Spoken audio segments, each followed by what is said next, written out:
Hi అండి. Welcome back to craft land. అందరు ఎలా ఉన్నారు? ఈరోజు మా ఎక్వేరియం క్లీనింగ్ మీకు చూపించబోతున్నాను. మేము ఎలా చేస్తామో. బాగా మురికైపోయిందండి ఈసారి చూడండి. ఎందుకంటే మా పెద్దోడు లేడు. ఎక్వేరియం మా పెద్దోడే కడుగుతాడు. ఎందుకంటే ఫిష్లను మా చిన్నోడు నేను పట్టుకోము, భయం. మా పెద్దోడును లేకపోతే వాళ్ళ డాడీ ఉంటే వాళ్ళిద్దరు తీస్తారు. ఇంకా మా ఆయనకు కూడా కొంచెం చేయికి నొప్పి అయిందని ఆయనే తీయడం కుదరలేదు. అందుకనేసి చాలా టైం పట్టింది ఈసారి తీయడానికి.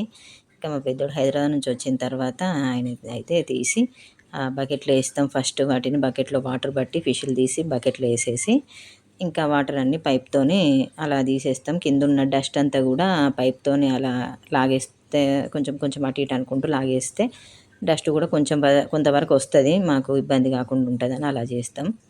అదంతా అయిన తర్వాత ఇంకా ఎయిర్ పైపు, మోటరు, అది స్పాంజ్ పెట్టేది, డస్ట్ అంతా పీల్చుకునే స్పాంజ్, అవన్నీ తీయడం మా వల్ల కాదు. అన్నిటికీ మా పెద్దోడే అది చూసుకోవడం.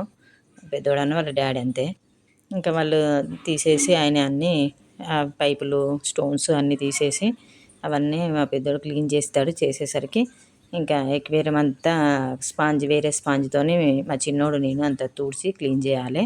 చేసి దాంట్లో వాటర్ నింపాలి. ఆయన అన్నీ కడుక్కొని వచ్చేసరికి చూడండి స్పాంజ్కి ఎలా వస్తుందో. పాకురులాగా ఇలా చాలా పట్టింది. ఇంకా ఆయన తుడిచిస్తా అంటే నేను బకెట్లో వాటర్ పట్టి ఆ బకెట్లో మళ్ళీ స్పాంజ్ కడిగి ఇస్తా అంటే ఒక 1-2 టైమ్స్ అలా తీసి వాటర్ పోసుకుంటూ 2-3 టైమ్స్ కడిగేస్తాం.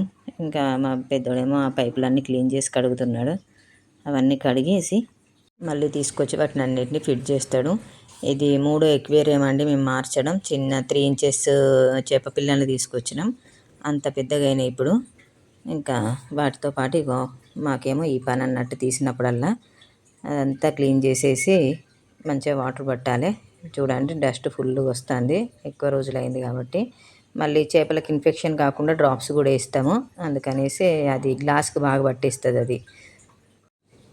ఇంకా పైపులన్నీ ఫిట్ చేస్తున్నాడు. మోటారు, పైపు, ఈ పైపులన్నీ ఫిట్ చేసేసి స్టోన్స్ కూడా వేసేసిన తర్వాత ఇంకా వాటర్ పోస్తాం.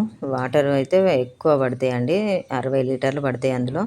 అందుకని ఈ బాత్రూమ్, ఆ బాత్రూమ్, వాష్ ఏరియాలో, సింకులల్లో అన్నిట్లో బట్టి పెట్టుకుంటాం. ఇంకా పెట్టుకొని ఒకరికొకరు తీసుకొచ్చి మా చిన్నోడికి అందిస్తూ ఉంటే ఆయన అయితే పోస్తాడు. అదిగో లైట్ లేకముందు ఇలాగండి, లైట్ వేస్తే అలా బ్లూ కలర్ వస్తుంది. ఇంకా అయిపోయింది మా ఎక్వేరియం క్లీనింగ్ అయితే. ఫిష్లను కూడా వేసేసినాం. ఇంకా వేసిన తర్వాత ఒక గంట సేపు అవి తినవు స్టార్టింగ్. ఇంకా ఆ తర్వాత అయితే చూడండి ఎలా తింటున్నాయో. ఇదండి మా ఎక్వేరియం క్లీనింగ్. ఆ తర్వాత నాకు ఇల్లు క్లీనింగ్ ఉంటుంది, ఎందుకంటే ఆ వాటర్ అన్నీ పడతాయి కాబట్టి కొంచెం లైజాల్ వేసి క్లీన్ చేసుకుంటా. ఇది మా ఎక్వేరియం క్లీనింగ్.